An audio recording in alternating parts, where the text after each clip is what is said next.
The bread burned on a Tuesday. Evelyn Harper didn't notice until the smell hit her. That particular kind of scorched bottom smell that meant she'd let her mind wander again. She pulled the loaf from the oven with a rag wrapped twice around her hand, set it on the counter, and stared at the blackened crust for a long moment. Outside, the wind off the ridge was coming down hard, rattling the loose shutters she'd been meaning to fix since October. She turned the loaf over. The top was fine. She could scrape the bottom, salvage it. She did that a lot. Salvaged things. Red Hollow wasn't a cruel town by design. It was the kind of place that had grown up fast and hard on the edge of nowhere, where winters stripped everything back to what was essential, and people measured each other by what they could produce, provide, or prove. A man who could shoe horses and work cattle was a man worth knowing. A woman with a husband who could do those things was a woman with standing. A widow with no children, no land, and a small bakery that smelled nice but didn't turn much profit was, well, she was something people stepped around on the boardwalk without quite meaning to. Evelyn had been stepping around since Daniel died. 3 years now. 3 winters since the fever took him in 8 days. The kind of fast and senseless death that left no room for preparation and no clear cause to blame. He'd been 31. Strong. She'd thought he had another 50 years in him, minimum, and then he didn't, and the town had come by with food and condolences for about 2 weeks before going back to its regular business, which was, as far as Evelyn could tell, the business of not thinking too hard about her. She wasn't dramatic about it. She didn't spend her mornings weeping into flour. She got up, she baked, she opened the shop, she counted what came in and what went out, she closed at 5, she went home. She repaired what she could repair, let go of what she couldn't, and tried not to mind the small indignities that accumulated like weather damage over time. But some things were hard to not mind. There was Clara Whitmore, the banker's wife, who came in every Friday for a loaf of the honey wheat and paid with exact change, and never once said thank you. Not out of malice, exactly, just out of the particular brand of thoughtlessness that came from never having needed to be thankful for anything. There was the way people at church arranged themselves so that the pew beside Evelyn was always the last to fill. There was the way children sometimes mimicked her walk. She had a slight hitch in her left hip from a fall years ago. Barely noticeable. But children noticed everything, and cruelty didn't require intent, just opportunity. And there was her face, which she had made her peace with, mostly. She wasn't what the town would call handsome. Her nose was broad, her jaw strong, her eyes set a little too deep and too far apart. She'd never been the kind of woman men turned to look at in the street. Daniel had thought she was beautiful, and she had believed him when he said it because he wasn't a man who said things he didn't mean. But Daniel was 3 years in the ground now, and she'd stopped spending time in front of mirrors because there didn't seem to be much point. What she had instead of beauty, by her own reckoning, was competence. She could make bread that made grown men close their eyes when they bit into it. She could repair a broken wagon wheel if she had to. She knew which plants in the valley had medicinal properties, and which would kill you, and which were somewhere in between. She could read, and she did read, every book she could get her hands on, and she had opinions about most of them. She could carry 60 pounds of flour sacks without stopping to rest. None of this mattered particularly to Red Hollow. She finished scraping the bread, wrapped it in cloth for herself, and started the next batch for the shop. The dough was already resting. She'd mixed it the night before, slow rise, the way her mother had shown her. She shaped the loaves with quick, practiced hands and set them in the pans and slid them in. While she waited, she worked on the basket. The Christmas auction was in 4 days. Every year, the women of Red Hollow put together baskets to be auctioned at the community hall. The proceeds went to the church's winter charity fund, which helped families who'd had a hard season. The baskets were elaborate things, usually. Quilts, preserves, embroidery, baked goods arranged just so. They were also, in the unspoken language of the town, a kind of social performance. The women who put together the most impressive baskets were the women who mattered. Evelyn had not entered a basket in the 2 years since Daniel died. The first year she'd been in too much shock. The second year she'd talked herself out of it somewhere around mid-November, telling herself it wasn't worth the effort, that she had nothing to prove, that she didn't need, what? Validation from women who barely acknowledged her existence? Approval from men who would forget her name by New Year's? This year, she'd decided to enter anyway. She couldn't entirely explain why. Some stubborn part of her that she hadn't managed to extinguish yet. The basket was good. She was honest enough with herself to know that much. 2 jars of her blackberry preserve, a tin of the spiced shortbread she only made at Christmas, the kind with the cardamom and the orange zest, a small loaf of the honey wheat, a pouch of the dried lavender she'd grown herself, which she knew from experience kept a closet smelling clean through January. She'd lined the basket with a square of blue wool she'd dyed herself, a particular shade that she thought was pretty. It was a good basket. She knew it was good. She also knew that didn't necessarily matter. She told herself she was doing it for the charity, which was partly true. She told herself she was doing it because Daniel would have wanted her to keep trying, which was also partly true. She didn't examine the rest too closely. The morning she found Wyatt Calloway, she hadn't been looking for anything except her missing cat. It was late September, about 2.5 months before the auction, and the cat, a large and opinionated gray named Morris, had gotten out through a gap in the back fence again. He did this periodically, disappeared for 2 or 3 days, came back with evidence of various adventures that Evelyn preferred not to investigate too closely. She wasn't particularly worried about Morris. He was the most self-sufficient creature she'd ever known. But she'd gone out to look anyway because it was a quiet morning and she needed air. She'd followed the fence line out past the edge of her property and into the scrub ground that ran down toward the creek. The light was flat and gray, the kind that flattened shadows and made distances hard to judge. She almost didn't see him. He was half off his horse, which itself was standing completely still with its reins caught on a broken branch. The man's left foot was still in the stirrup, his body twisted sideways, and he was either unconscious or close to it. She couldn't tell from a distance. She got closer and saw the blood on his head, a cut above his ear that had bled down the side of his neck. She stood there for a moment, doing the math. He was big, well over 6 feet, broad through the shoulders, clearly not someone who would be easy to move. She didn't know him. He wasn't from Red Hollow proper, or if he wasn't someone who came into the bakery. His clothes were expensive, she noticed. Not showy, but the quality was there in the cut and the material. Cattleman, maybe. His horse was a big bay with good lines. None of that was relevant to whether she left him there or didn't. She didn't leave him. Getting him off the horse took most of what she had. She worked the stirrup first, freed his foot, then managed to ease him down to the ground in a way that was more controlled fall than anything graceful. He made a sound when he hit, low and involuntary, which meant he was alive and conscious enough to feel things, which she took as encouraging. She got his head into her lap and looked at the cut. Not as bad as the blood made it look. Head wounds always bled dramatically. His breathing was even. "Hey," she said. "Can you hear me?" He opened his eyes. They were dark gray, which she noted in the detached way she noted things that were irrelevant. He looked at her with the particular expression of someone trying to figure out where they were and not yet being sure the information would be useful. "Horse," he said. "Your horse is fine. He's standing right there. What happened?"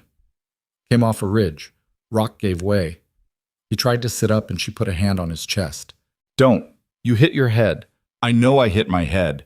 But he stopped trying to sit. She got water from the creek. She always carried a small tin when she walked, and cleaned the cut as well as she could. She tore a strip from the hem of her underskirt, which was old enough that she didn't mourn it, and pressed it to the wound. He let her do all of this without complaint, which she respected, and without trying to tell her she was doing it wrong, which she respected more. "Can you stand?" she asked, when the bleeding had slowed. "Probably." He could. Barely. He leaned heavily on her for about 30 seconds, which was 30 seconds longer than she thought she could hold his weight. But she did, and then he had his feet under him and was holding the horse's saddle and breathing carefully like a man taking stock of damage. "I'm 2 miles out," he said. Calloway Ranch." "I know it." She'd heard of it, largest spread in the county, up on the North Ridge. "I can ride?" She looked at him. The cut had stopped bleeding, but the color wasn't back in his face yet, and she didn't love the way he was standing. "You probably shouldn't." "I can ride," he repeated, not arguing, just stating. She handed him the rest of the water. He drank it and handed the tin back to her. "Thank you," he said. He said it like he meant it, not the reflexive kind of thanks people gave when you held a door, but the careful kind that acknowledged something real had been given. She almost said it was nothing, which was the thing women said automatically in these situations, but she stopped herself because it hadn't been nothing, actually. She'd spent 40 minutes and her underskirt and her water on this stranger. "Take care on the ridge," she said instead. He nodded. He got himself up onto the horse in a movement that was clearly costing him more than he let on, settled in the saddle, and looked down at her. "Your name?" "Evelyn Harper." Something moved in his expression that she couldn't read. Then he touched the brim of his hat and turned the horse north and rode. She found Morris on her way back, sitting on a fence post, looking at her with the profound indifference of a cat who has been doing exactly what he wanted and sees no reason to account for it. She picked him up and carried him home. She didn't think about Wyatt Calloway much in the weeks that followed. She had bread to bake and accounts to balance and the slow work of getting through October, which was always a lean month. She thought about him sometimes the way you thought about anything slightly out of the ordinary, the way a rough stone in a stream catches light differently than the ones around it, and then the water moves and you're past it. But the town talked. Red Hollow always talked. She heard his name in fragments over the next few weeks, at the grain store, over the counter at her shop, through the thin walls of the community hall when she dropped off a donation. Wyatt Calloway. Back from somewhere, Denver, or maybe further east. Running the ranch again after some years away. No wife, which people noted with the particular interest they reserved for wealthy unmarried men. Not friendly, which people noted with the particular interest they reserved for people who didn't behave the way they expected. "Doesn't come to services," she heard Clara Whitmore say to someone in the bakery, with her back half turned to Evelyn as though Evelyn were furniture. "Doesn't attend the council meetings, just up there on his ridge. Rich enough not to have to be agreeable," the other woman said. "Rich enough?" Clara agreed. "Doesn't mean he shouldn't be." Evelyn had kept her eyes on her bread and her thoughts to herself. The week before the auction, she ran into trouble with the basket. One of the blackberry jars had sealed wrong. She discovered it when she pressed the lid, and it gave, which meant the preserve was spoiled, which meant she had to remake it from scratch. She had the berries, frozen from summer, so that was fine. What she didn't have was time. She was doing the remade preserve at 11 at night, standing at her stove in the bad light, and she was tired enough that her hands felt thick and her eyes kept wanting to close. The thing about the preserve was that it required attention. You couldn't let it go and come back. You had to stand there and watch it, skim the foam, keep the temperature right, which meant 45 minutes of standing and stirring and trying not to think too hard about whether any of this mattered. She thought about pulling the basket entirely, just not going. Nobody expected her to go. If anything, people would be relieved. One less awkward moment in the evening. But she thought about Daniel, who had never once in 7 years of marriage let her give up on anything she'd started. Not in a pushy way. In the quiet, confident way of someone who understood her better than she understood herself. "You'll be glad you did," he used to say, and he was almost always right. She finished the preserve. She sealed the jars properly this time, tested each one until she was sure. She wrapped the basket in the blue wool and set it by the door. She looked at it for a moment. It was a good basket. She was going to walk in there and put it on the table, and whatever happened would happen. She went to bed. The night of the auction, she wore her gray dress, the good one, not the shop dress, and her hair pinned up the way she'd worn it when Daniel was alive, and they used to go dancing at the summer festivals. She carried the basket with both hands, and she did not allow herself to hesitate at the door of the community hall. Inside it was warm and loud and smelled of pine boughs and whatever Ruth Alcott had brought for the punch bowl. The tables along the wall were already loaded with baskets, elaborate, beautiful things, some with ribbons, some with hand-painted cards, one with what appeared to be an entire embroidered tablecloth folded in. Evelyn set hers at the end of the row and stepped back. The room was full. She recognized almost everyone. She'd lived here for 12 years, she knew these faces. She also knew, with the particular social awareness of someone who'd spent years paying close attention to things other people didn't have to notice, exactly where she stood in the estimation of this room. She found a spot near the back wall and stood there with a cup of punch she didn't particularly want, watching people circulate and admire the baskets and laugh at things she wasn't close enough to hear. Marcus Webb, the auctioneer, was a red-faced man with a voice built for the outdoors. He ran the bidding with theatrical enthusiasm, working the crowd with practiced ease, calling out names and getting gasps of appreciation or competitive murmuring from the assembled men. Baskets went for $5, $8, $12 for Clara Whitmore's, which contained a lap quilt in addition to her preserves and had drawn an audience of admirers all evening. Evelyn watched her own basket approach in the queue and felt something she refused to call fear. Readiness. She was ready for whatever came. Next we have Lot 14. Marcus Webb's voice went slightly flat as he picked up the basket, and she noticed it, the faint change in pitch that came from someone recalibrating their energy downward. He described the contents without his usual embellishments. No beautiful, no excellent quality, just the inventory. The room shifted, not dramatically, just the way a crowd shifted when something they didn't want to pay attention to came up. A slight withdrawal of focus, people turning to murmur to their neighbors, one woman near the front actually turning her back to the table entirely. "Who'll start me at $2? Silence. Evelyn stood very still. She was thinking about the bread she'd burned on Tuesday, which she'd salvaged. She was thinking about a gray cat on a fence post, indifferent to everything. She was thinking about 45 minutes at the stove at 11 at night because she'd decided she was going to do this, and she was going to do it right. Someone in the back laughed, not directed at anything specific, or maybe it was, and she heard it, and she felt the familiar heat behind her eyes that she was very practiced at suppressing. "Come on now, Lot 14, good quality goods.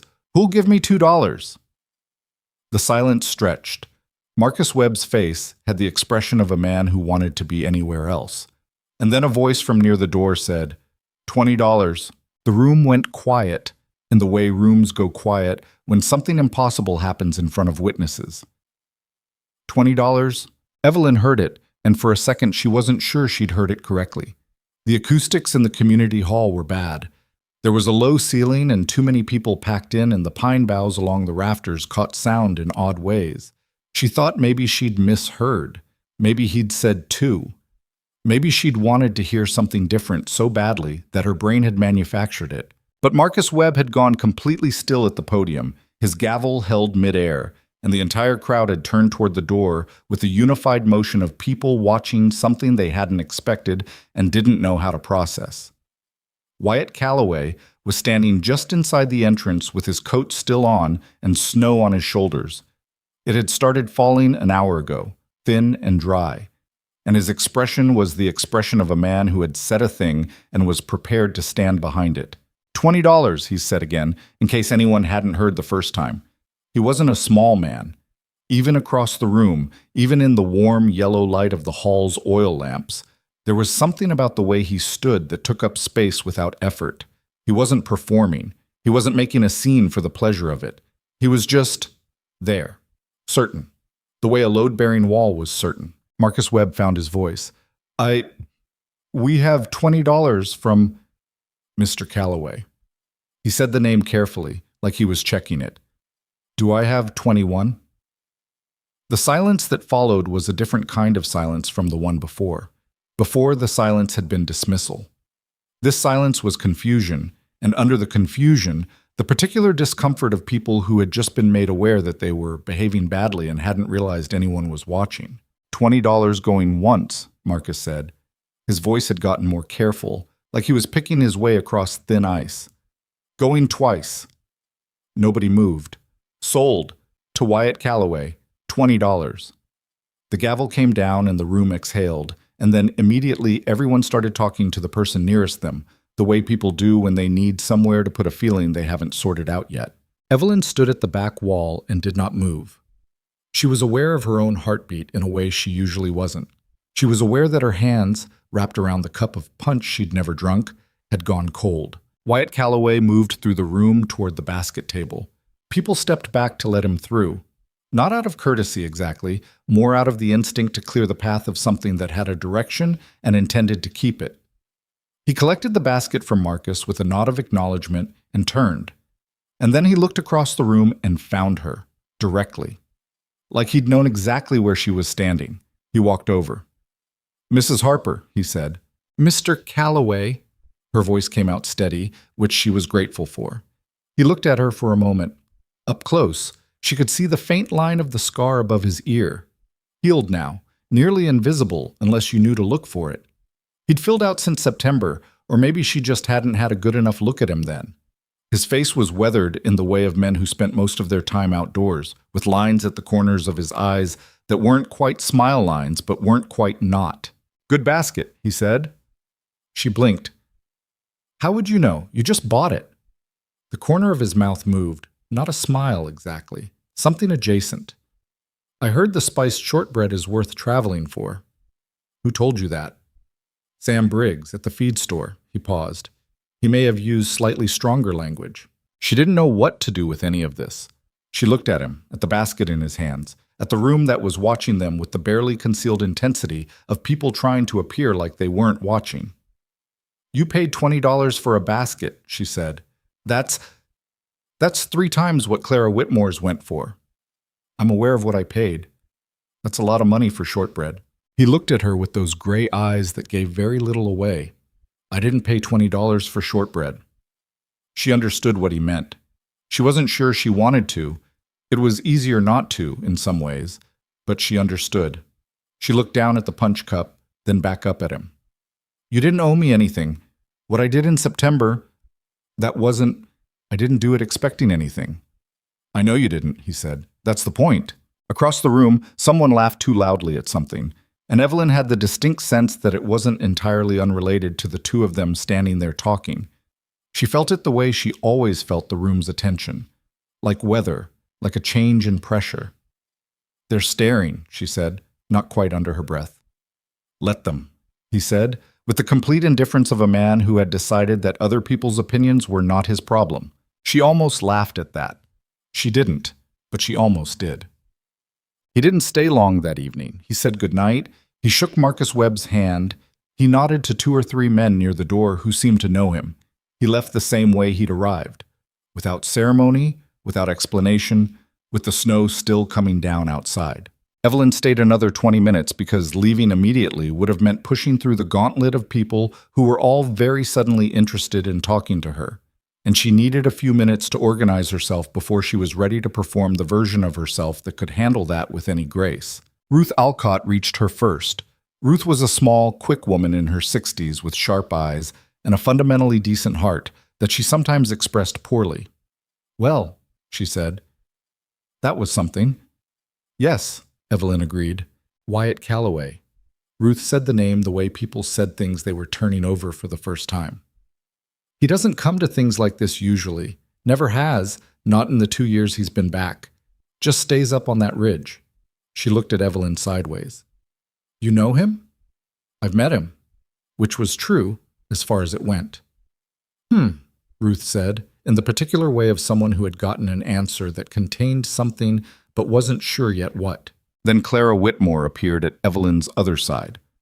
Flanking almost, though probably that was just Evelyn's uncharitable read of the geography. Clara was a handsome woman who'd been handsome for so long she'd come to regard it as a kind of credential. "I had no idea you were acquainted with the Calloway family," she said. Her voice had a specific quality. Not quite pleasant, not quite not. The voice of someone feeling out the edges of new information. "I'm not, particularly," Evelyn said. "And yet..." Clara glanced at the door through which Wyatt had left. "And yet," Evelyn agreed pleasantly, because she had learned a long time ago that pleasantness was armor. She left shortly after, walking home in the thin snow with her coat buttoned to her throat and her thoughts running in 2 or 3 directions at once. The street was quiet. Most of the town was still in the hall. Her boots made soft sounds on the boardwalk and then crunching sounds when she stepped off into the snow. She thought about what he'd said. "I didn't pay $20 for shortbread."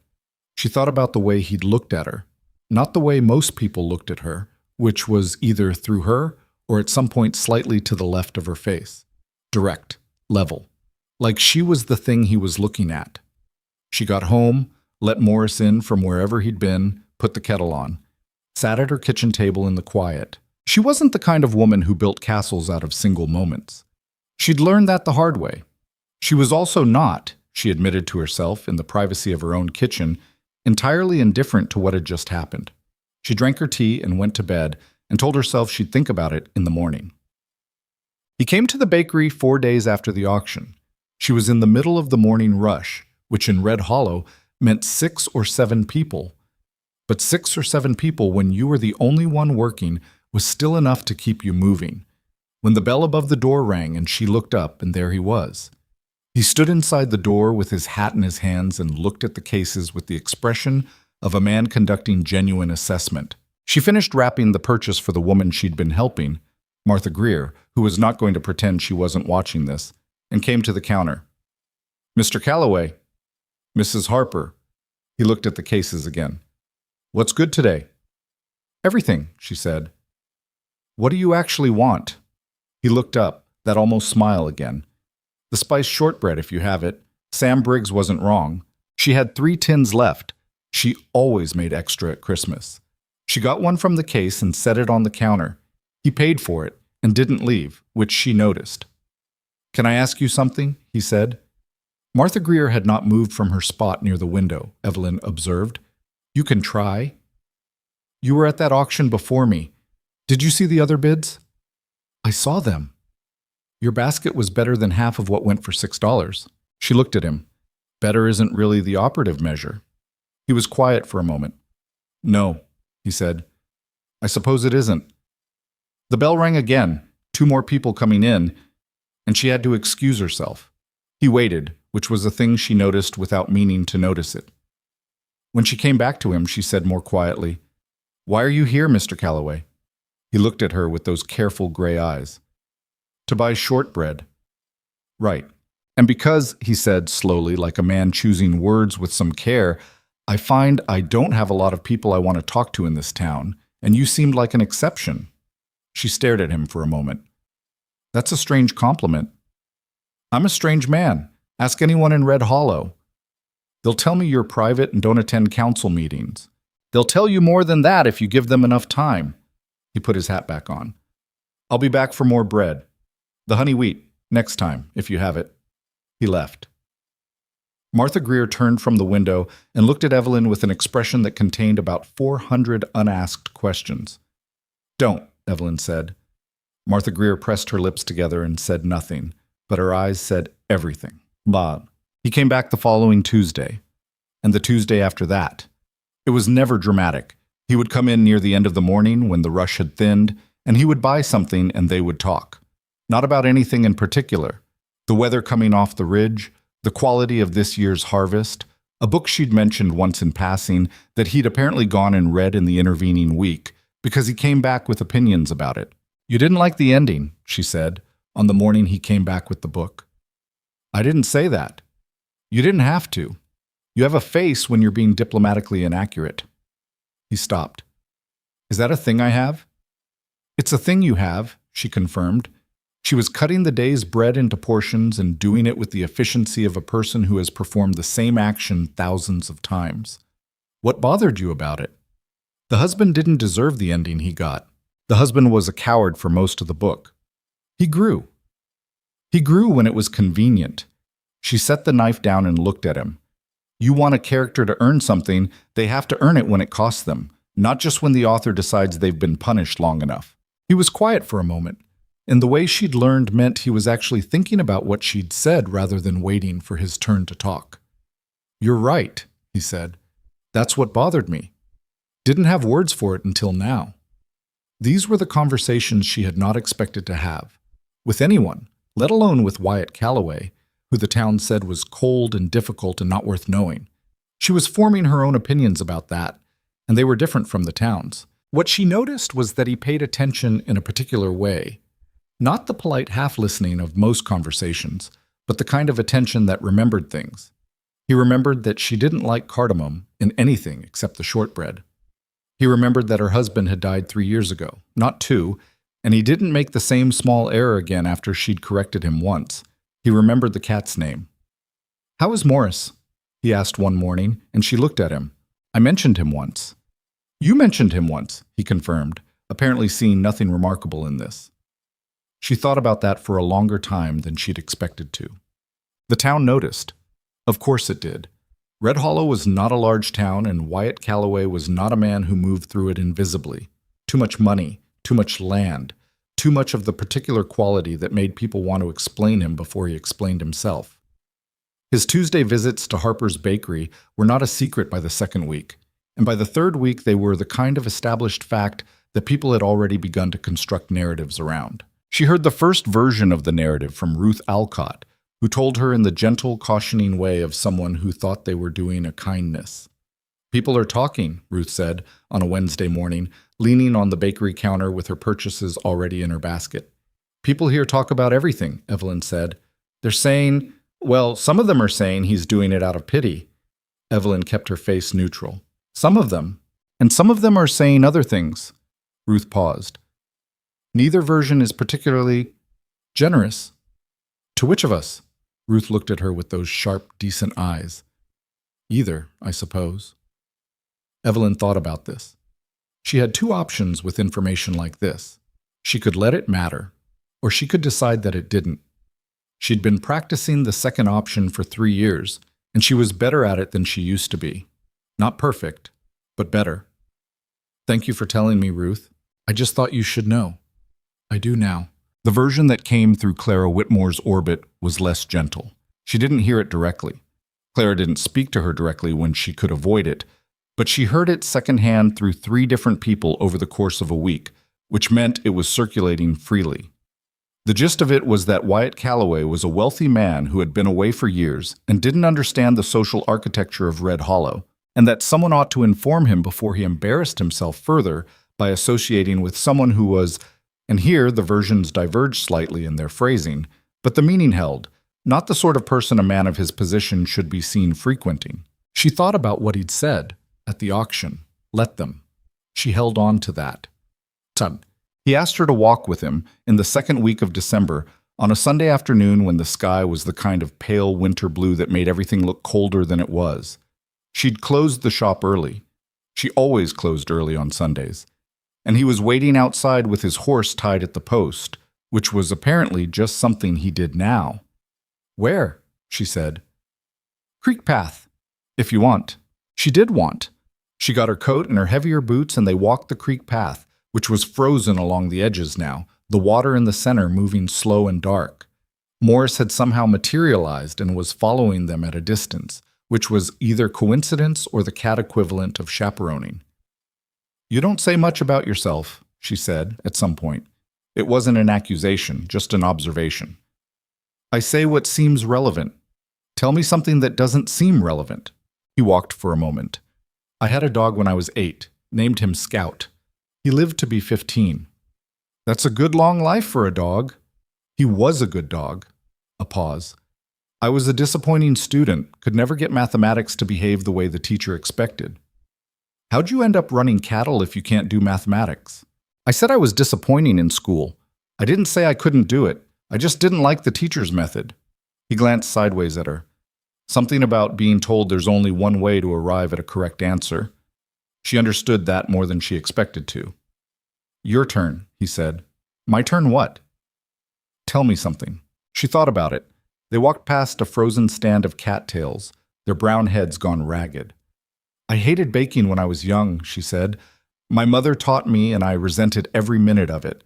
Thought it was too domestic, too contained." "When did that change?" "When Daniel got sick." She said it without the particular weight she'd have carried 6 months ago. "He was ill for a long time before the fever, the final fever. For about a year before that, he had bad days where he couldn't eat much, but he could always eat bread. Something about the smell of it made him feel steadied." She paused. "After he died, I kept baking because it was the thing I knew how to do for him, even when he wasn't there anymore. And then at some point it stopped being about that and started being just mine." He didn't say he was sorry. She appreciated that.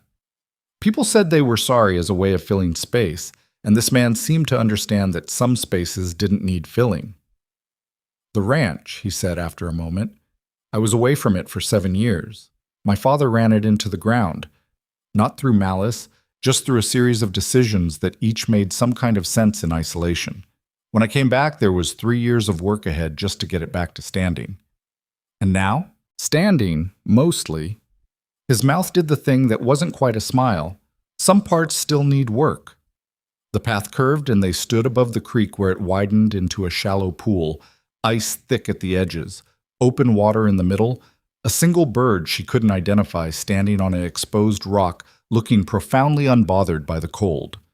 "This town doesn't like you very much," he said. "It wasn't cruel, just observational." "No," she agreed. "Not much." "Does that bother you?" She thought about giving the easy answer, the one that said she was above it, that other people's opinions had no purchase on her. But she'd been honest with this man in every conversation they'd had, and she didn't see a reason to stop now. "Yes," she said, "it bothers me in the way chronic pain bothers you. You get used to it and you function well enough, but it's still there. It still has weight." He looked at her, directly the way he did. The people in this town looked at that auction table and saw a basket from a woman they'd decided didn't matter. I looked at that basket and saw what was in it. She looked at him carefully. "Which was?" "Work," he said. "Care. Someone who was going to do the thing right even when they had no reason to expect it would be recognized." He paused. "That's not a small thing."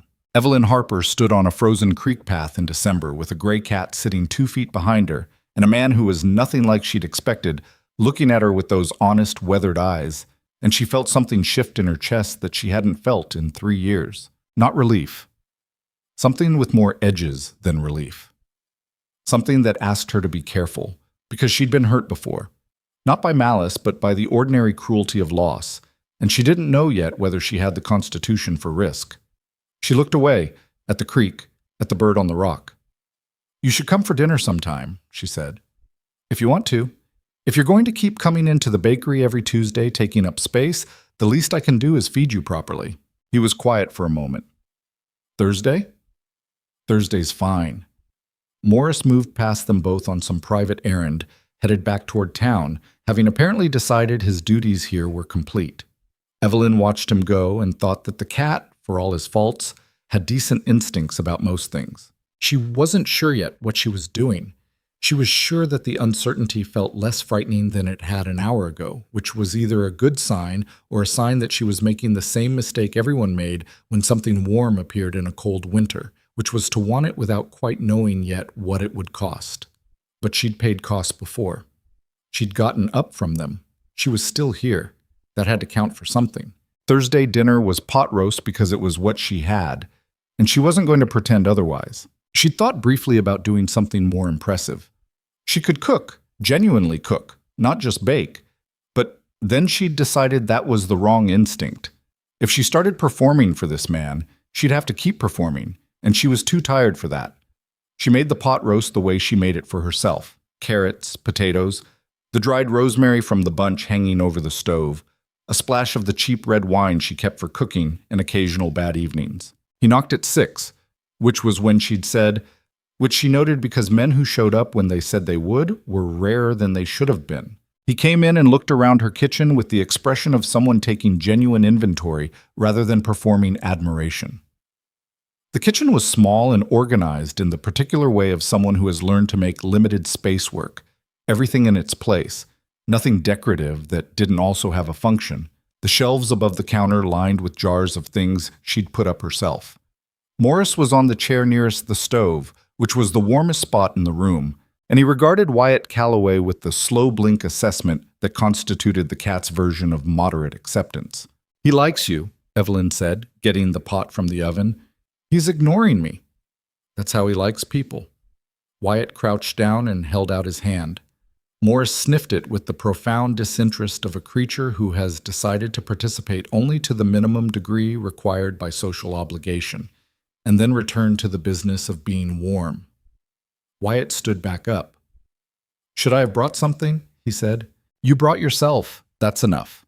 She set the pot on the trivet and found the serving spoon. "Sit down." He sat. She had one good set of dishes, wedding china that she only used on deliberate occasions, because the ordinary ones had chips, and she didn't want to think too hard about why she'd decided tonight was deliberate. She put food on plates, and they sat across from each other at the small table. And for a moment it was strange, in the particular way of two people in a new configuration, before it stopped being strange. "Tell me about the ranch," she said. "The real version." "What's the real version?" "The one that has the parts that still need work." He looked at her across the table. "The north pasture fence came down in October. I've got it mostly repaired, but it held water through the freeze and some of the posts heaved. Going to have to reset them in spring. He paused. Lost 2 head in November. Didn't find them until it was too late.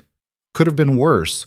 Was worse. 2 years ago, I lost 11 in 1 week to a disease moving through the valley, but 2 is still 2.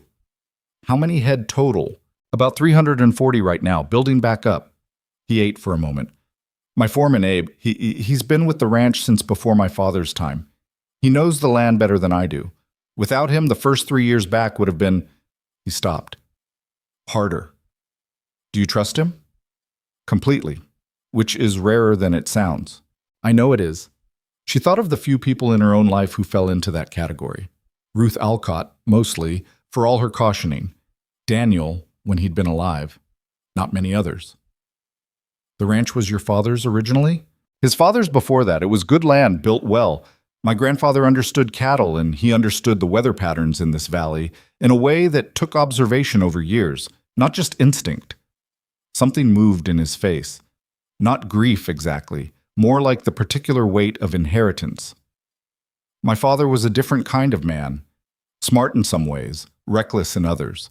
He made deals that made sense in good years and collapsed in bad ones. And you came back to clean it up.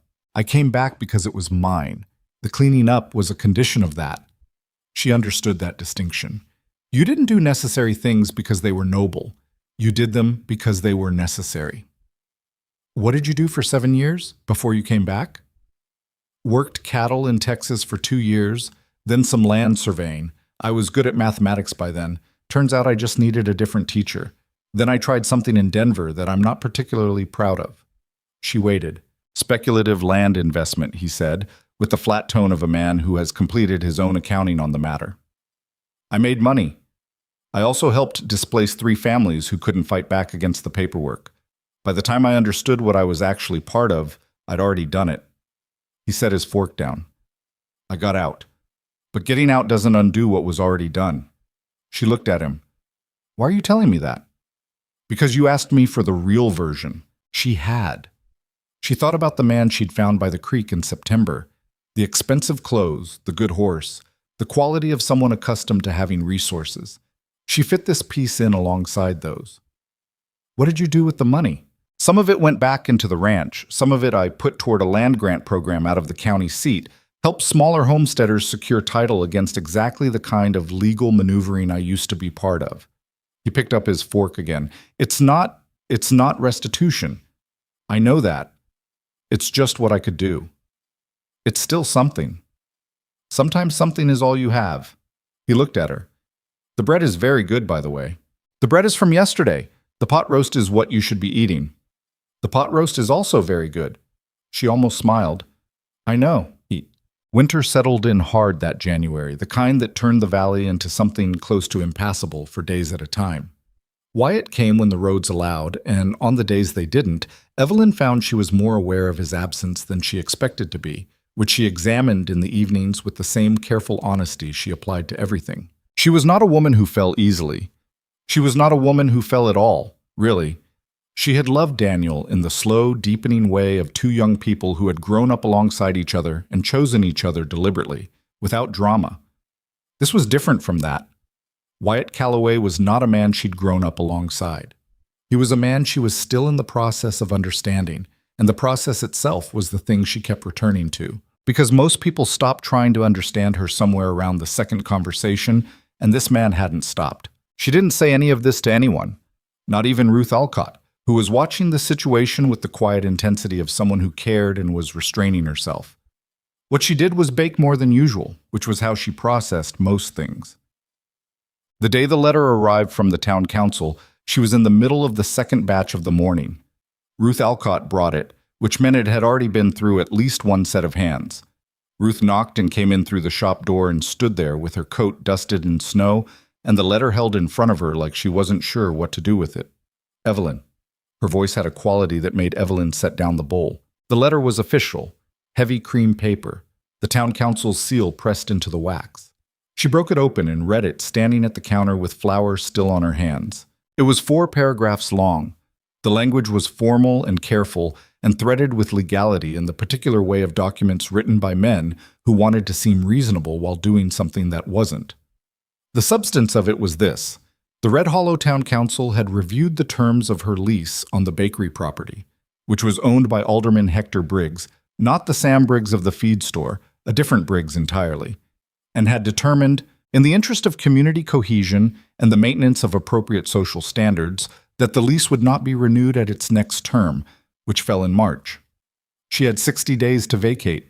There was a second paragraph that didn't say this explicitly, but said it in every other way. The matter had come before the council following concerns raised by several prominent community members regarding Mrs. Harper's associations and the precedent they set for the character of the town's social fabric. She read it twice.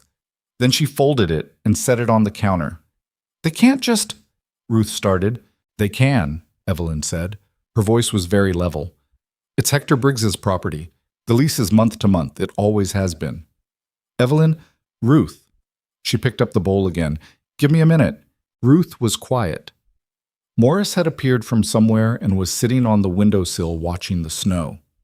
Evelyn kneaded the dough with more force than was strictly necessary and let herself feel the thing she was feeling, which was something between fury and the particular kind of exhaustion that came from being surprised by something you'd half expected. She'd known this was possible, abstractly. She'd known that what she and Wyatt were, whatever it was, whatever word applied to Tuesday visits and Thursday dinners and walks along the frozen creek, she'd known it wouldn't sit quietly with the people who ran this town. Hector Briggs was Clara Whitmore's brother-in-law. She'd known that too. "They're frightened of him," Ruth said finally, because Ruth couldn't stay quiet forever. "That's what this is. They can't— He's too big to touch directly, so they're going through you." "I know what it is." "What are you going to do?" Evelyn kneaded for another 30 seconds. Then she covered the bowl and set it to rise and washed her hands at the basin. "I'm going to finish today's bread," she said. "And then I'm going to think." She told Wyatt that evening. He came by unannounced, which he did sometimes in the way of someone who had stopped calculating whether he was welcome, and had decided to operate on the assumption that he was, an assumption she'd never corrected because it was accurate.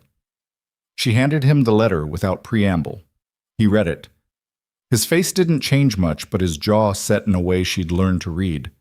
"Hector Briggs," he said, "and whoever else is behind him. His name's on the paper, but he doesn't have the backbone to do this without someone bigger telling him to.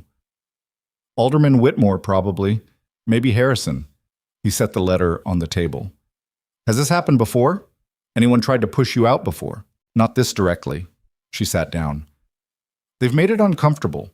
They've limited what I can do. I applied for a spot at the summer market 2 years running and got turned down both times on technicalities. Little things." She looked at her hands.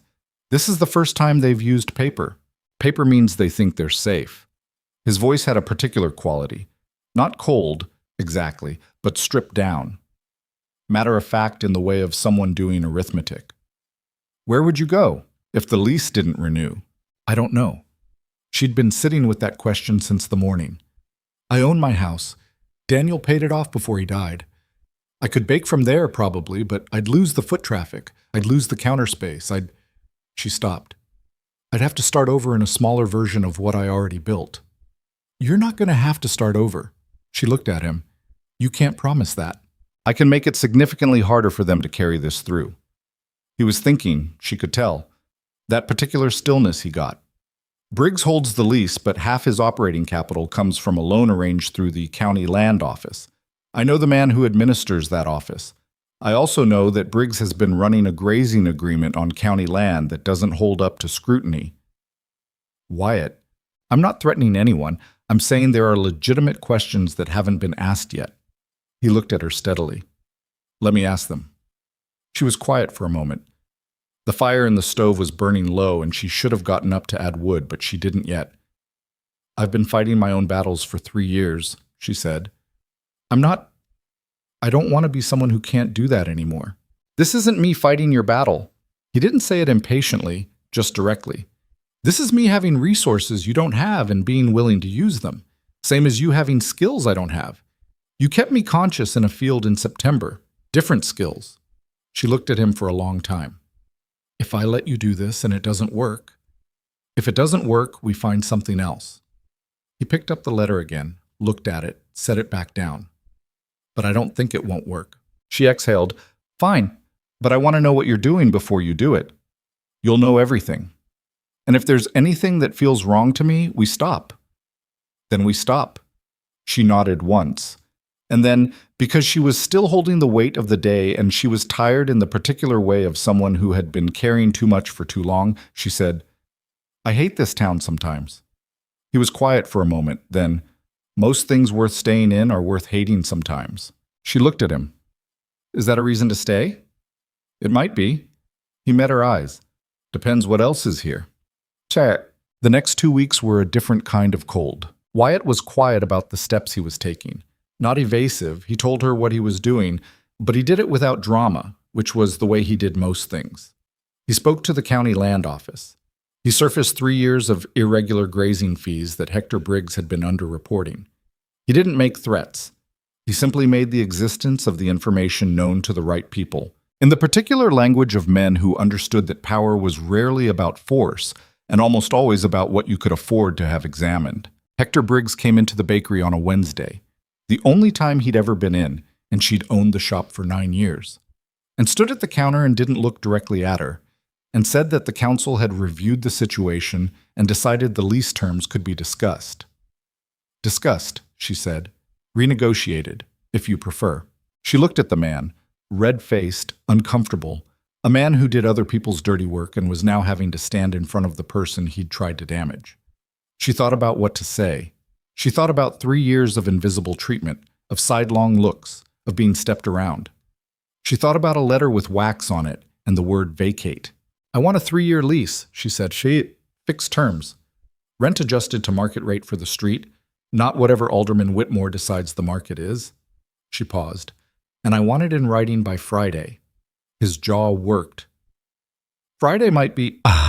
Friday, she said, or I can have a conversation with someone I know at the county land office about some outstanding questions regarding your grazing agreements. She hadn't planned that. It came out with a steadiness she hadn't known she had available. Wyatt had not told her to say it.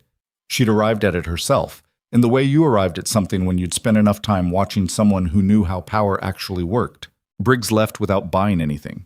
She stood at the counter and her hands were shaking slightly, which she'd expected, and she was also... She noticed this with something like surprise, less frightened than she'd thought she would be. Anger was clarifying. She'd forgotten that. The lease arrived Friday morning. 3 years, fixed rate, witnessed. She told Wyatt at the next Thursday dinner. He looked at what she'd said to Briggs, and something shifted in his expression that wasn't the almost smile. It was fuller than that, warmer. You didn't need me, he said. I needed you, she said. I just also needed to know I could do some of it myself. He nodded. He understood the distinction. Both can be true. Yes, she said. They can. They ate. Morris was on his chair.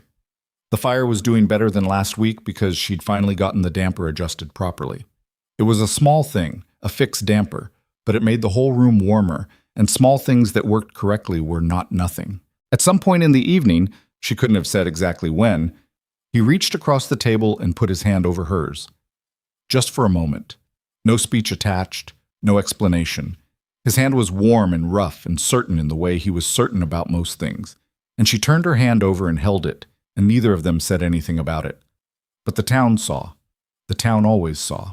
It was Margaret Harrison who started it in earnest, the wife of Alderman Harrison, who was behind Whitmore, who was behind Briggs, a chain of social architecture all pointing upward toward the same concentrated point of resentment. Margaret was a precise woman who expressed cruelty through very controlled channels, the withdrawing of invitations, the redirecting of commerce, the quiet coordinated social pressure that was impossible to confront directly because it never quite materialized into anything you could put your hands on. What she started was simpler than that, and worse. She stopped buying bread. That would have been one customer. But Margaret Harrison had the particular social authority of a woman who had spent 30 years building a network of obligation and reciprocity, and when she stopped buying bread, 3 other women stopped within a week. Then 2 more. One man who came in every morning for rolls sent his son instead and then stopped sending his son. The mornings got quieter. The counter got longer. She tracked it in the accounts. which she kept meticulous, because numbers didn't lie even when everything else did. By the third week of February, she was down almost 40% on daily sales. She sat with that number on a Tuesday night and looked at it for a long time and felt something she'd been working hard not to feel, which was afraid. Not for herself exactly, or not only. She was afraid in the complicated way of someone who had started to want something and was now watching people try to take it apart before it had finished becoming itself. When Wyatt came the next morning, she showed him the accounts. She didn't explain them. He could read numbers. He looked at the page for a long moment. Then he looked at her. "They're trying to starve you out," he said. "Yes. Since Briggs didn't work." "Since Briggs didn't work." He set the ledger down. "Evelyn." He said her name in a way that was different from the careful way he'd said it at the auction. There was no distance in it now, no formality, just her name. "I need to say something, and I need to say it clearly." She looked at him. "I'm not going to stop coming here," he said. "I'm not going to step back and wait for things to settle down and hope they leave you alone. That's not—" He stopped, chose words. "That's not who I am, and it's not what this is. But I also know that what happens next depends on you, not me. If you want me to back off, if having me around is costing you more than it's worth, don't," she said. He stopped. "Don't ask me that," she said. Her voice was even, but there was something under it. "Because if you ask me that, you're asking me to decide between what's easy and what's true. And I've been choosing what's easy for 3 years, and it hasn't made anything better. It's just made everything quieter, and I'm tired of quiet." He looked at her for a moment. "Okay," he said. "Okay, okay." He reached across the counter and put his hand over hers, the same way he'd done at the dinner table, and this time he didn't move it. "Then we figure out what comes next, together." Outside, the February wind was coming down off the ridge with its teeth out. The shop was half empty, and the accounts were short, and there was a town arrayed against them in the small, grinding way that towns arranged themselves when they felt their order was being challenged. She looked at his hand over hers. She thought about the burned bread she'd salvaged on a Tuesday. She thought about 45 minutes at the stove at 11 at night. She thought about a man on a frozen creek path saying, "Let them," with the complete indifference of someone who had decided that other people's fear was not his responsibility to carry. She turned her hand over and held on. Whatever came next, she wasn't going to be the one who let go first. The proposal happened on a Wednesday, which was not a romantic day by anyone's calculation, and it happened in the bakery, which smelled of bread and wood smoke, and it was not particularly graceful. Wyatt had been in since early morning. He'd started doing that, coming before opening, helping her move the heavy flour sacks from the storeroom because she'd mentioned once that her hip bothered her in cold weather, and he'd filed that information away and acted on it without making a production of it. She'd stopped arguing about it after the second week because the hip genuinely did bother her, and the flour sacks were genuinely heavy, and pride had a limit that practical pain could reach if you gave it enough time. They were working. She was shaping the morning loaves he was stacking. And she was telling him about a customer from the previous afternoon who'd come in for the first time in weeks. A woman named Patricia Solis, whose husband worked at the grain store and who had stood at the counter with the specific guilt of someone who knew what she'd been part of and wasn't entirely comfortable with it anymore. She bought 2 loaves, Evelyn said, paid without a word, left. That's something. It's a small something. She turned a loaf and pressed the seam down. I'm not making speeches about it. You don't have to make speeches. 2 loaves is 2 loaves. The accounts had been climbing back slowly, not to where they'd been, but the floor had stopped dropping. Ruth Alcott had taken to buying her bread in visible, deliberate quantities. Large bags she carried openly down the main street, which was Ruth's particular brand of quiet defiance, and Evelyn was grateful for it without saying so because Ruth didn't need to be thanked for doing what was decent. She was reaching for the next portion of dough when Wyatt said, I want to marry you. She stopped. Not a small pause. A full stop. Hands in the dough, the weight of the statement landing in the warm air of the kitchen like something physical. She looked up at him. He was standing with a flour sack in his hands, and he looked like a man who had said the thing he'd been meaning to say and was now waiting to find out what it cost. Wyatt, I know the timing isn't. It's a Wednesday morning. I'm aware. I have flour on my hands. I see that. She looked at him. He looked back. His expression was the one she'd come to know best. Not the almost smile, not the careful assessment face, but the one underneath both of them. The one that was just him, steady and certain and not performing anything. You know what this will do, she said. I know. They'll escalate. Whatever they've been doing, I know that too. He set the flour sack down. I'm not asking because I think it'll be easy. I'm asking because I don't want to keep operating in the space between what this is and what I think it should be. That space is... He stopped, chose again. It costs me. Every day I leave here and go back up that ridge, that space costs me something. She stood there with her hands in the dough and her heart doing something she hadn't given it permission to do. And she thought about 3 years of learning to want less, of making herself smaller so there was less to damage, of being careful in the way of someone who had already lost the thing they couldn't afford to lose and didn't trust themselves to survive losing it twice. I'm afraid, she said, because she was. And he'd asked for the real version, every time, so she gave it. I know, he said. I'm asking anyway. She looked down at the dough. She looked up at him. She thought about a man on a frozen creek path. Let them. She thought about holding his hand across the bakery counter in a town that was watching them with hostile attention and deciding it didn't matter, deciding she was done choosing quiet. Yes, she said. He exhaled. She saw it, the slight drop of his shoulders, the breath he'd been holding.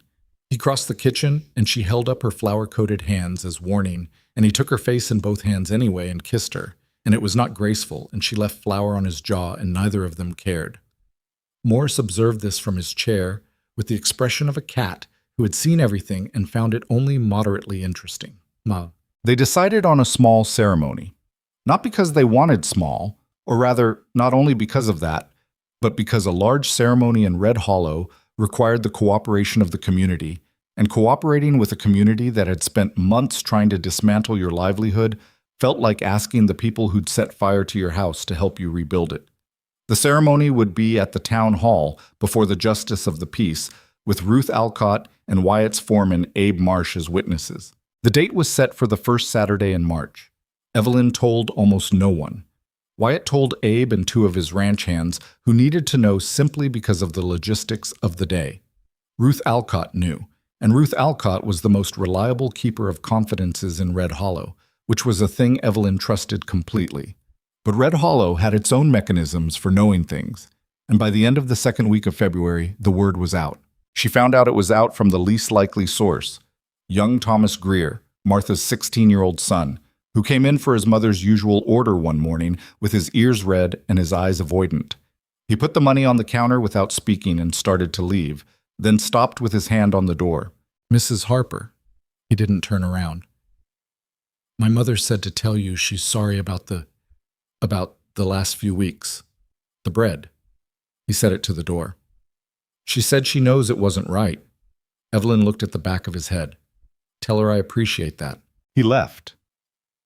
Evelyn stood behind the counter and thought about Martha Greer, who was not a bad woman, who was a woman who had let other people's certainties override her own decency for a while, which was a failure but not an uncommon one, and maybe not an unforgivable one either.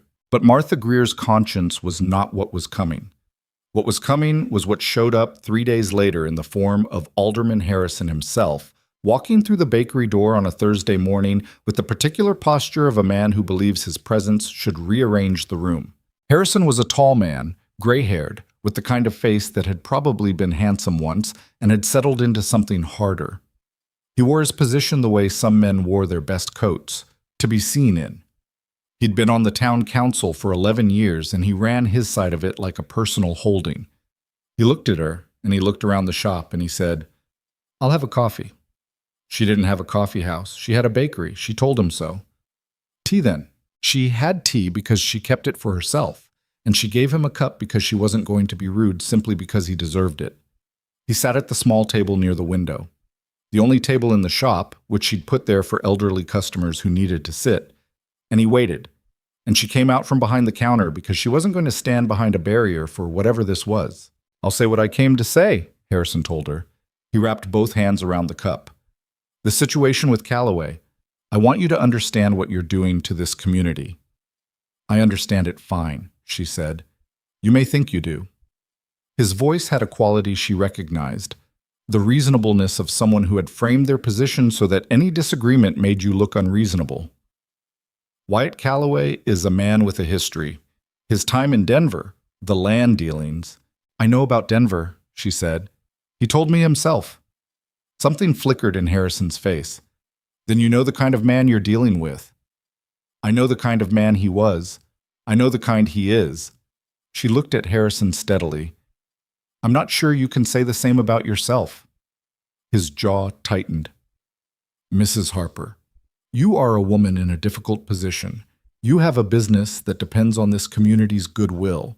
You have a reputation, what remains of it, that— Be careful, she said, quietly. You're about to say something you can't take back. He looked at her. He recalibrated. I'm saying that your choices have consequences. For this community and for yourself. A marriage to Calloway. In the current climate, she repeated. That's what we're calling it. You know what I mean. I do. She set her hands flat on the table and leaned forward, just slightly. You mean that some people in this town have decided that their discomfort with my choices outweighs my right to make them? You mean that you've spent 2 months trying to break my livelihood, and now that it hasn't worked, you've come to try the direct approach? She paused. I'm telling you it won't work either. Harrison was not a man who was spoken to this way by women who ran small bakeries. She could see him processing it, not with anger exactly, but with the particular recalibration of someone who had misread the territory. Your lease, he started, is signed for 3 years, she said. Fixed rate. Witnessed. Would you like to see it? A silence. The wedding is March 7th, she said. You're not invited, but I imagine you already knew that. She stood up. Thank you for the visit, Alderman. Leave the cup on the table. He left. She went back behind the counter and stood there for a moment, breathing carefully and evenly, and waiting for her hands to stop shaking, which took about 45 seconds. Then she went back to her bread. Tick. She told Wyatt that evening. He listened without interrupting, which was his way, and when she finished, he was quiet for a moment. Harrison came himself, he said. In person. With tea. That means they're worried, he was thinking. Harrison doesn't dirty his own hands unless he thinks it's necessary. If he came to you directly, it means the proxy approach isn't working. It isn't. Which means they'll try something else. He looked at her. The ceremony is 2 weeks out. Yes, 2 weeks is enough time for them to cause significant trouble if they decide to. He said it flatly, not trying to alarm her, just doing the honest accounting. The justice of the peace is appointed by the county, not the council, so they can't interfere there directly, but they could make the day difficult. She'd thought about this. She'd been thinking about it since she'd set the date. Could they stop it? Legally? No, not legally. He paused. Illegally is a different question. I'm not saying they would go that far. I'm saying I don't know. She looked at him. Are you having second thoughts? He looked genuinely surprised by the question, which told her what she needed to know. No. Because if you are, Evelyn, no. He said it with a patience that wasn't impatience, just absolute certainty. I don't have second thoughts about you. I have second thoughts about some of the people in this town and what they might do, which is a different thing entirely. She nodded. She looked at her hands on the table. I don't want a small ceremony because I'm afraid, she said. I want to be clear about that. I agreed to small because it was practical, but I don't want to hide. He was quiet for a moment. What do you want? I want— She stopped. She thought about what she actually wanted, which she hadn't let herself fully form yet. I want to walk into that building in the daylight. I want Ruth there. I want Abe there. I want it witnessed by more than 2 people. If there are any people in this town who would stand there and mean it. There are, he said. More than you think. She wasn't sure she believed that, but she wanted to. Ariso. On the morning of March 7th, Evelyn Harper put on the green dress. She didn't have a wedding dress. She'd worn her mother's to her first wedding, and it had long since been remade into other things. And she wasn't going to commission one on purpose in a town that would view it as provocation or theater. The green dress was the color of creek water in summer, with buttons at the wrist and a collar that sat properly, and she'd had it for 4 years and it fit well, and she felt like herself in it, which was what mattered. Ruth Alcott arrived at 7 in the morning and did her hair, which was Ruth's form of ceremony. Careful, quiet, the kind of care that showed up through its actions rather than its words. She pinned it up with the 2 bone combs that had been Evelyn's mother's and stepped back and looked at her. "You look good," Ruth said. "Don't make it more than it is." "It's your wedding day, Evelyn. I'm allowed to—" I know. She looked at herself in the small mirror. She looked like herself, which was what she'd been going for. Not transformed, not remade. Just herself, on a March morning, having decided on something. They walked to the town hall together, Ruth and Evelyn, in the cold, clear light of early spring. The streets weren't empty. It was a Saturday morning, people were about, and people saw them, and some people looked away and some people looked and didn't look away. And one woman across the street, a woman named Doris Fairweather, who had never said 2 words to Evelyn in 12 years, gave her a small, deliberate nod. Evelyn nodded back. She didn't know what to make of it, so she filed it and kept walking. Wyatt was already at the hall when they arrived, with Abe Marsh beside him and 3 of his ranch hands behind, and she saw immediately that there were others there too. Not the powerful families, not the Harrisons or the Whitmores, but others. Sam Briggs from the feed store, who'd apparently decided to take a Saturday morning position. Thomas Greer and his mother Martha, who was standing with the careful posture of someone who had made a decision and was committed to it. 2 older men she recognized as longtime residents who had been in Red Hollow since before she'd arrived. 7, 8, 9 people who had decided, on their own and without coordination, to be present. She stopped in the doorway and looked at them. Ruth said quietly, "Told you." Wyatt came to her. He was in his good suit, dark gray, and he'd gotten a haircut, and he looked like himself, weathered and certain and not performing anything. He looked at her in the green dress, and something moved in his face, warm and unhurried. "Ready?" he said. "In a minute." She looked around the room. "Did you?" "I didn't ask anyone to come." They came. She believed him. She looked at Martha Greer, who met her eyes and nodded once. She looked at Sam Briggs, who was examining the ceiling with ostentatious casualness. She looked at the 2 old men, one of whom she suddenly recognized as having been a pallbearer at Daniel's funeral, 12 years ago when the whole town had still known her. She turned back to Wyatt.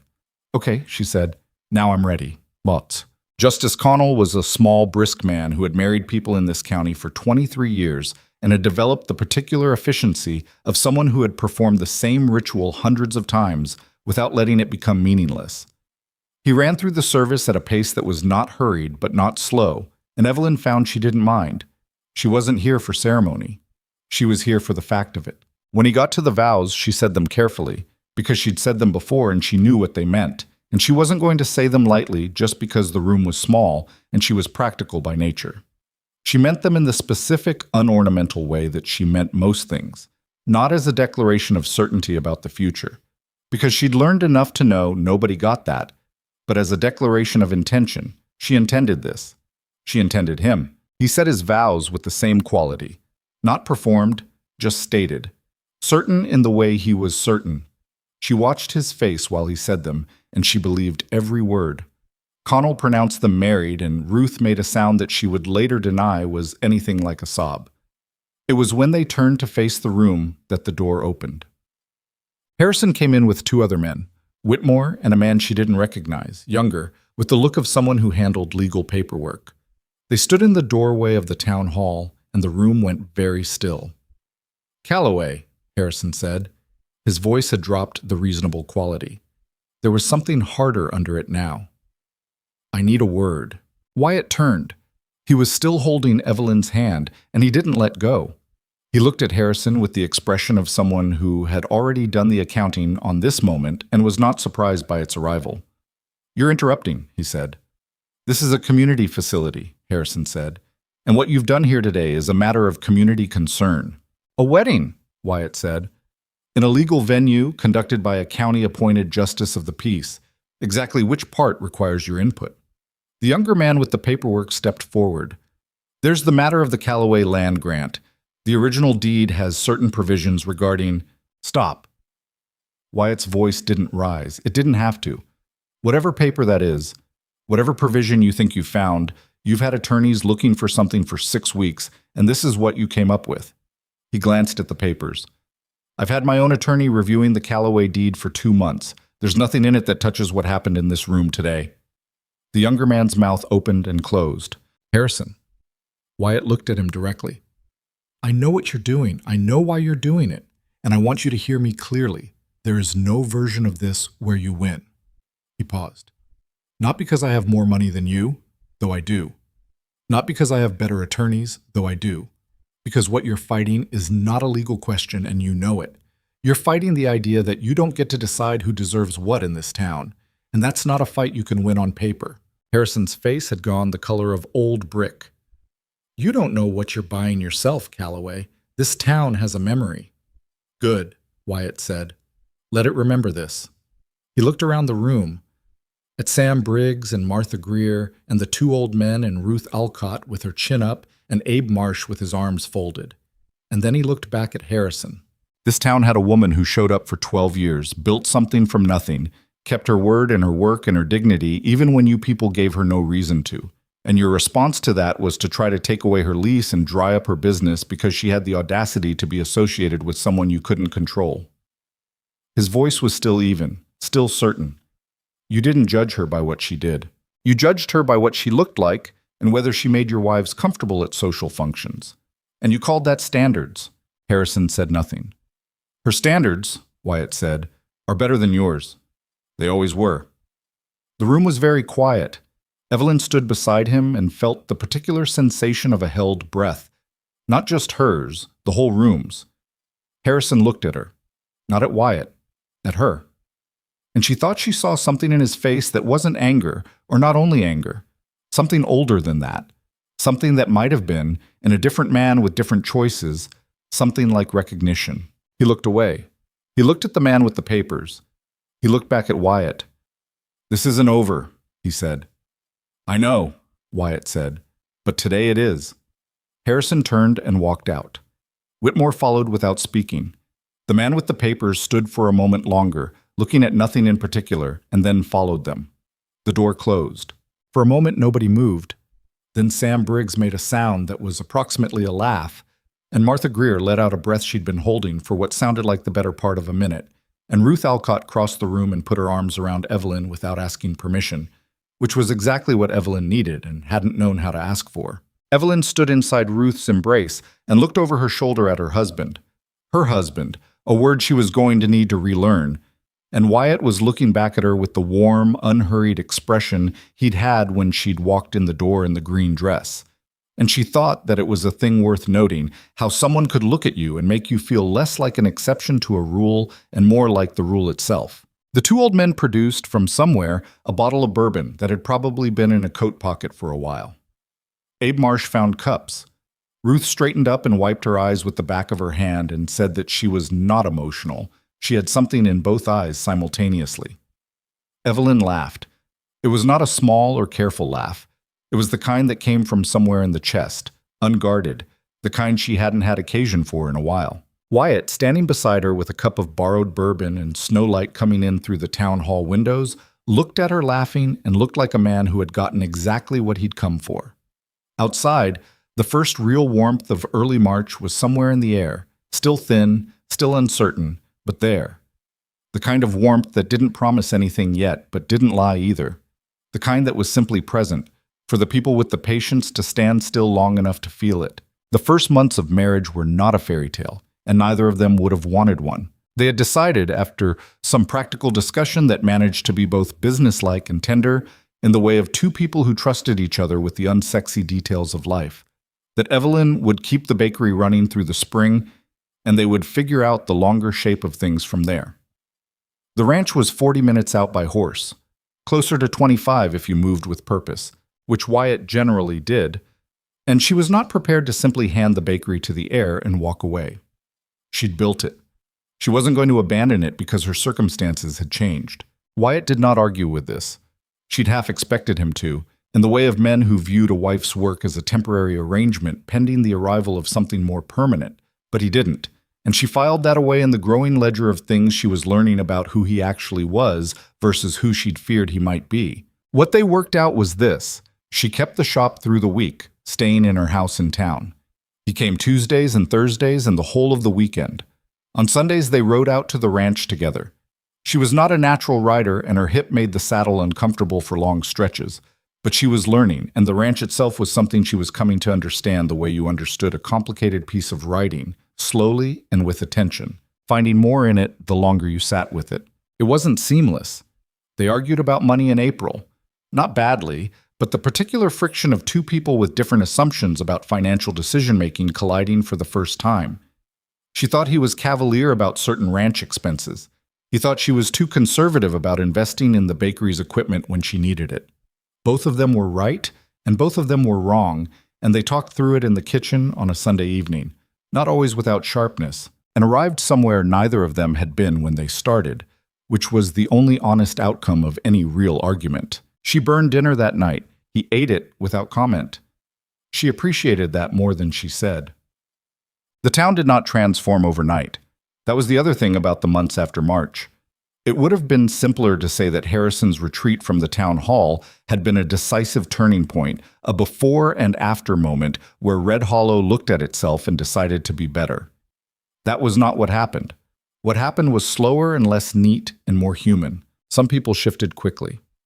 Martha Greer was back at the counter within a week of the wedding, buying her regular bread with the slightly overcorrected warmth of someone working to make up for a deficit. Sam Briggs had never left. He'd just been quiet during the difficult period, and now he wasn't quiet. He was actively telling people about the shortbread in terms that bordered on evangelical. Thomas Greer started coming in on his own, without his mother's errand as cover, and he and Evelyn developed the tentative, unspoken friendship of two people who had acknowledged the same truth without ever exactly saying it out loud. Some people shifted slowly in the circuitous way of people who had too much of their identity tied up in their original position to abandon it without saving face first. She would see them at the counter, choosing between their pride and their need for bread, and watch them choose the bread, and she did not make it difficult for them. She took their money and thanked them and did not make them say anything they weren't ready to say because she understood, imperfectly, but genuinely, that the capacity for cruelty and the capacity for change could live in the same person, and that treating every small shift toward decency as insufficient because it had taken too long was a way of ensuring nothing ever improved at all. Clara Whitmore never came back. Evelyn had not expected her to and was not particularly bothered by it. Clara Whitmore had organized her entire sense of herself around a certain architecture of who mattered and who didn't, and dismantling that to accommodate the reality of Evelyn Harper's life was more work than Clara Whitmore was going to do. That was fine. You couldn't save everyone from themselves, and Evelyn had stopped trying to be the kind of woman who spent energy on people who hadn't asked for it. Harrison was a different matter. He hadn't done anything since March. No further legal maneuvering, no council motions, no more cold calls. He showed up at council meetings, and he did his business, and he didn't look at Evelyn when their paths crossed in the street, which was its own kind of answer. She didn't know if that was wisdom or cowardice or just the pragmatic retreat of a man who understood he'd overplayed his hand. She supposed it didn't matter much, in practical terms. The harm he'd done had largely healed. The harm she'd done to his expectations of her had not apparently healed for him, and she found she could live with that. By June, she was spending more time at the ranch than in town. It happened gradually, the way the balance of a life could shift without you marking the exact moment when it tipped. She hired a girl named Cecily, 16, quick-handed, with the absorbed attentiveness of someone who was learning a thing she'd decided she wanted, to manage the counter mornings. It cost money she was careful about, but it was money she had now, between her own accounts and Wyatt's resources. And Cecily was worth more than she cost within the first 3 weeks. The ranch in summer was nothing like the ranch in winter. She'd seen it in the cold months, austere, reduced, defined by the edge of the wind, and she'd formed an impression of it as a spare and demanding place. In June, it opened up. The north pasture was full green. The cattle moved through it in the slow, purposeful way of animals who had exactly the life they were built for, and the ridge that she'd heard about all winter lost its threatening quality and became simply a ridge, high and rocky and lit gold in the evenings. She learned to bake in a bigger kitchen. That was one of the adjustments. The ranch kitchen was larger than the bakery's working space, which was disorienting, like learning to write with more room on the page. She made mistakes she hadn't made in years, misjudging temperatures in an unfamiliar oven, burning 2 batches before she understood its particular way of running hot on the right side. Wyatt found the burned batches on the counter one morning and looked at them and said nothing, which was the right response, and she threw them out and started again. Abe Marsh was the other adjustment.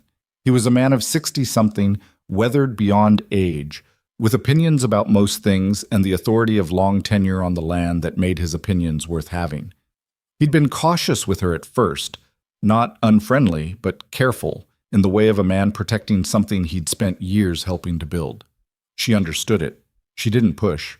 What changed it, or began to change it, was a Tuesday morning in late May when one of the mares was having trouble delivering, and the ranch hand who was supposed to manage it had gone to town for supplies, and Abe was at the far pasture, and Evelyn was the only person available. She'd assisted with animal births before. You didn't grow up on the edge of farming country without learning certain things. And it wasn't clean, and it wasn't easy, and the mare was not cooperative, but she stayed with it for 2 hours, and when Abe came back, the foal was on its feet, and the mare was fine, and Evelyn was covered in evidence of the morning. Abe looked at her for a long moment. Then he looked at the foal. Then he said, "Good work," and went to check on the mare himself, and that was that. After that, he talked to her.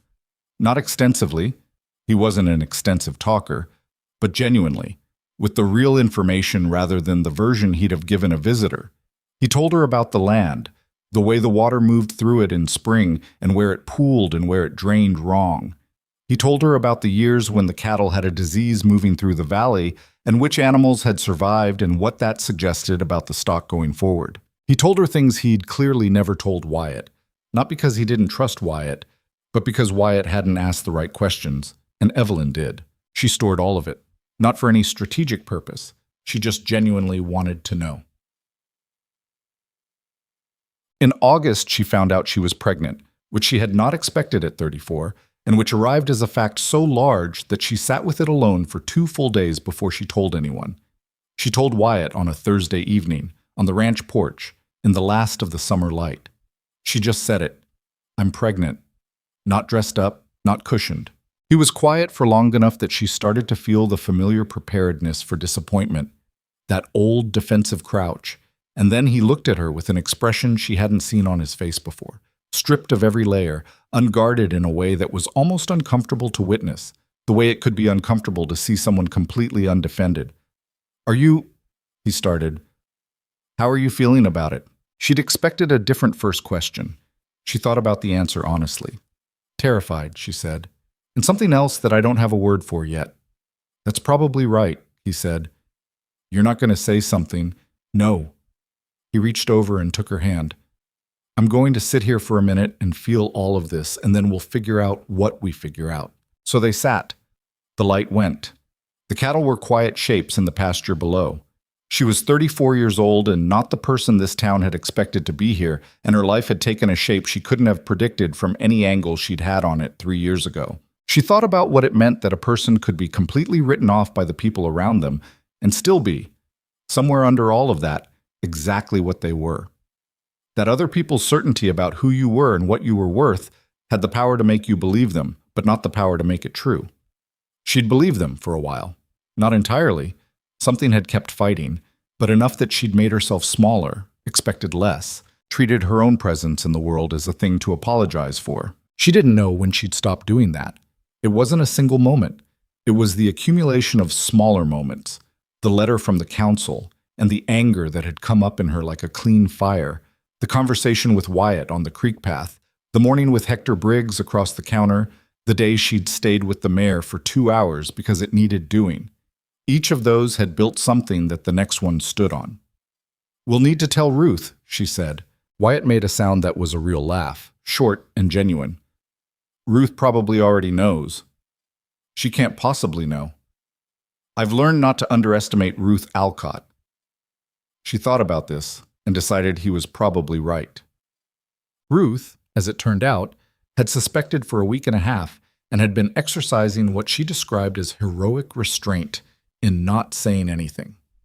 She said this in the bakery on a Friday morning with her hands wrapped around a cup of tea and her eyes bright in a way that had nothing to do with the tea. She also said more quietly, "Evelyn, I'm so glad." Evelyn looked at her, this small, sharp, decent woman who had been buying bread in large visible quantities and carrying it openly down the street for months, who had done her hair on the morning of the wedding, who had been present in every way that mattered without ever making a performance of it. "I know," she said. "I know you are." Daniel would have been glad too. Ruth said it carefully, watching her face. Evelyn thought about Daniel. She still thought about him, and she'd stopped feeling guilty about also thinking about Wyatt, because she'd realized that love wasn't a finite resource that got depleted with use. You could carry multiple people. You could build something new without demolishing what came before. "Yes," she said. He would have been.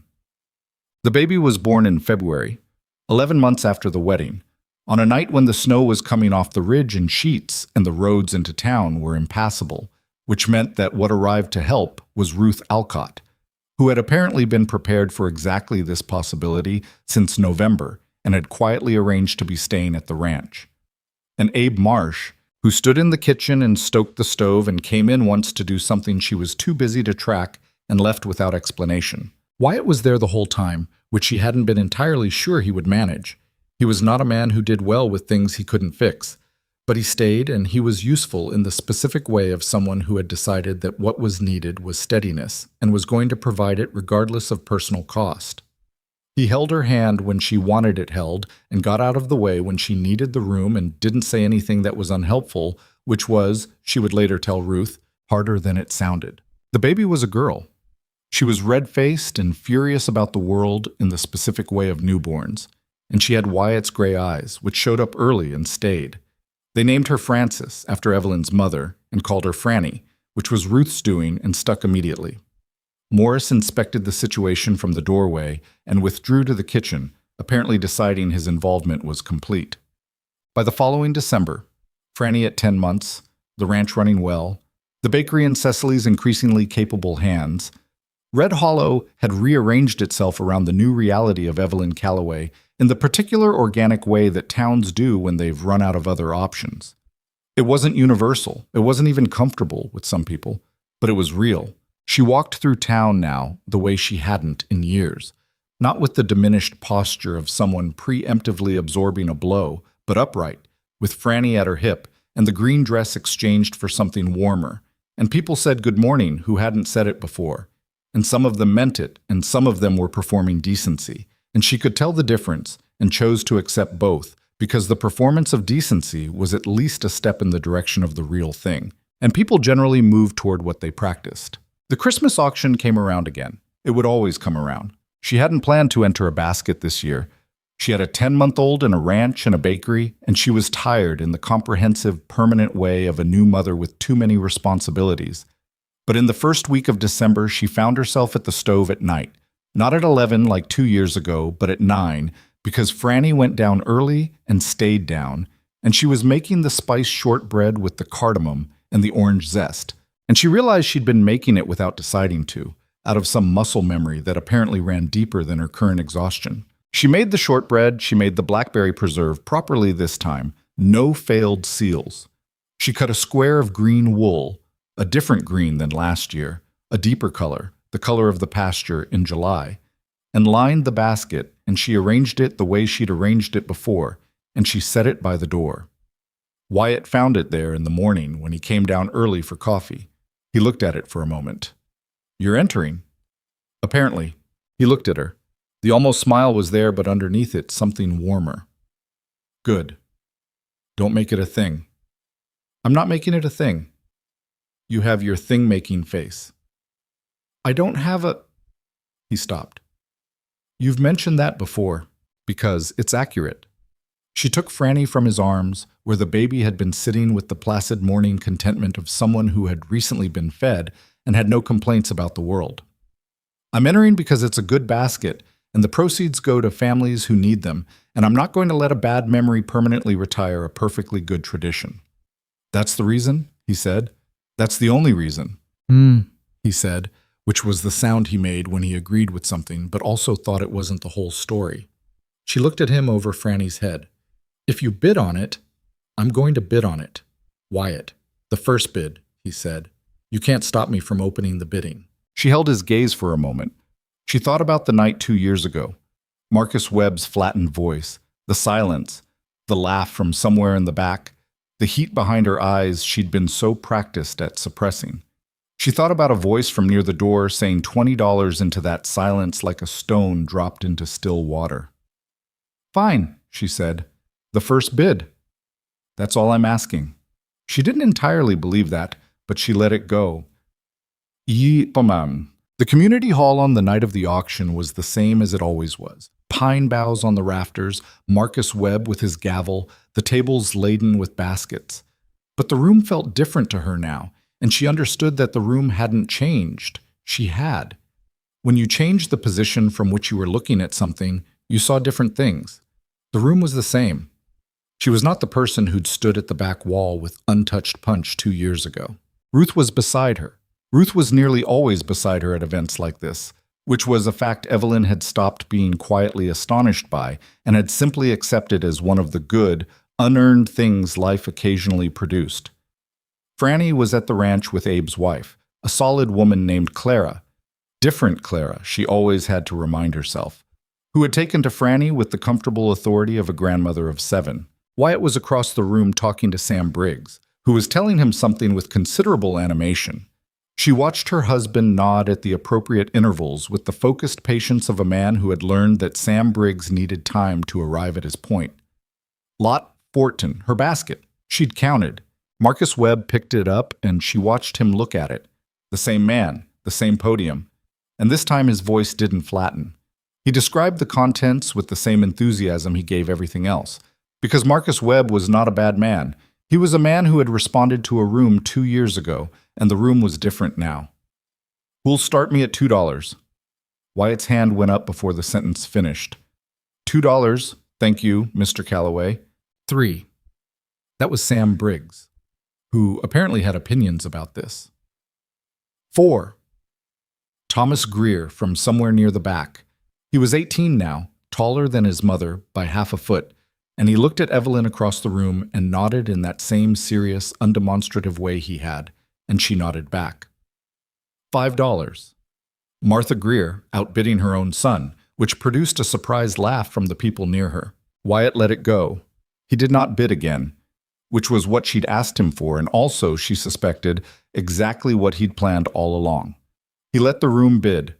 He let Red Hollow stand up and demonstrate, in the particular language of the auction, the only language that had ever really mattered in this town, the language of public, witnessed value. That the position of 2 years ago was no longer the operating position. The basket went for $11.50 to a man named Harold Webb, no relation to Marcus, who had been coming into the bakery since October and who told her afterward, with the slightly embarrassed sincerity of a large man saying a small thing, that the shortbread was the best he'd ever had. "Thank you, Harold," she said, and meant it simply. Diet. She found Wyatt after, near the punch table. He was watching Franny's absence in the room with the expression of a man who was not yet entirely accustomed to leaving his daughter behind, even for a few hours, which she found both entirely understandable and slightly unreasonable, which was the nature of most things about parenthood, as far as she could tell. $11.50, she said. "Good number." "You let it go." "You asked me to let it go. I asked you not to bid more than once. You could have re-entered." "I know." He looked at her sideways. "I wanted to see what the room would do." "And?" He looked out at the room, at the people who were laughing and bidding and eating, at Martha Greer arguing cheerfully with her son about who should have won the basket, at Ruth Alcott holding court near the pine boughs with the small, pleased authority of someone who had watched something turn out right. "The room did fine," he said. She thought about all the things she could say to that and settled on none of them, because he was right, and the room had done fine, and there was something about this particular moment, the warmth of the hall and the noise of people and her husband beside her, that she didn't want to over-explain. Some things were better held than analyzed, but she was also the kind of woman who believed in saying things when they needed to be said, So she said this: "I was so angry at this room. For a long time. I don't know if I've told you that." "You didn't have to tell me. I could see it." "Could you?" "The night of the auction, the first one, when you were standing at the back wall." He paused. "You had a face like someone doing math on whether any of this was worth it." She thought about that. "Was I right? That it might not be?" He was quiet for a moment, in the way that meant he was considering the honest answer rather than the comfortable one. "You were right that it was going to cost something. You didn't know yet what it was going to give back." "No," she said. "I didn't." She thought about what she would have said to the woman at the back wall if she could reach back to her. That woman who had spent 3 years learning to want less, who had walked into the auction telling herself that whatever happened would happen, and knowing in some quiet internal place that she was expecting the worst. What would she say? Not "it gets better," because that was the kind of thing that made people who were in the middle of hard times want to break something. Not "it's worth it," because how do you tell someone the cost is worth it when they're the one paying it and you're the one on the other side? Maybe just, you don't have to keep making yourself smaller. You don't have to earn the right to take up space. The people who say you do are protecting something that has nothing to do with you, and their certainty about your limitations is a fact about them, not about you. But the woman at the back wall wouldn't have heard that. She needed to live through it to understand it, the way most real things required being inside them before you could see their shape. That was the thing nobody told you, that the lessons that actually changed you weren't the ones you were given. They were the ones you arrived at yourself, through the accumulated evidence of your own survival. Evelyn Calloway had survived a husband's death and 3 years of quiet erasure and a town that had tried to reduce her to an inconvenience. She'd also survived a letter with wax on it and a woman named Margaret Harrison, and 45 minutes at the stove at 11 at night because she'd decided she was going to do the thing right even when there was no one watching and no guarantee of return. And she'd done something harder than surviving. She'd stayed open. She'd stayed honest. She'd looked at a man she didn't know in a field in September and stayed with him because it was necessary. And she'd let herself be known by that same man over the course of a winter because something in her had decided that smallness was a choice, and she was done making it. Worth, she had come to understand, was not a thing you received. It was not conferred by the right auction bid, or the right husband, or the right number of people nodding at you in the street. It existed first, and other people's recognition of it, or their failure to recognize it, was information about them, not about you. The woman who had stood at that back wall 2 years ago had been worth exactly the same as the woman standing here now. The difference was not in her. The difference was in what she'd stopped being willing to accept. That was the thing the town had never understood, and the thing she was no longer interested in explaining to them. Some people got it, and some people didn't, and the ones who didn't were going to have to live with that, because she was not going to shrink again to make their world more comfortable. She found Ruth on the way out, getting her coat from the rack by the door. "Good night?" Ruth asked.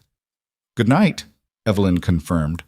Ruth looked at her in the measuring, fond way she had, the look of someone taking inventory of a person they'd worried about. "You look," she paused, "different." "Different how?" Ruth thought about it. "Like yourself," she said finally, "but more." Evelyn laughed. Again, that unguarded kind, the kind that came from the chest. "That might be the strangest compliment anyone's ever given me. You know what I mean?" "I do," she said. "Thank you, Ruth." Outside, the December air was sharp and clear, the kind that made your exhale visible. The street was lit by the light spilling from the hall windows. Wyatt came up beside her and handed her her coat. She'd left it on a chair inside. And she put it on and they walked out into the cold together, their breath the same small cloud in the dark air. She thought about Franny at the ranch, probably asleep by now, definitely asleep, curled against Clara Marsh's side with the complete trusting abandon of a small person who had no reason yet to believe the world wouldn't hold her. She thought about riding back up the ridge in the cold, the ranch lit from inside, the kitchen where the oven ran hot on the right side, and she knew it now and accounted for it. She thought about a burned loaf on a Tuesday morning, salvaged. She thought about a gray cat on a fence post, indifferent to everything. She thought about 45 minutes at a stove and a wax-sealed letter and a man she'd found by a creek who had looked at her basket and seen what was in it. She took her husband's hand. He closed his fingers around hers without looking. the automatic, unthinking gesture of someone for whom this was simply what they did, the default configuration of this particular life. They walked home in the cold under the December stars, and the town was quiet around them. And it was enough, more than enough. It was everything, built piece by piece from the stubborn refusal of one woman to let other people's blindness become her truth. Some things were worth staying for. This was one of them. She had known it, even when she hadn't known it. Some part of her had always known. That was the part that had never gone quiet, no matter how hard everything else had tried to silence it.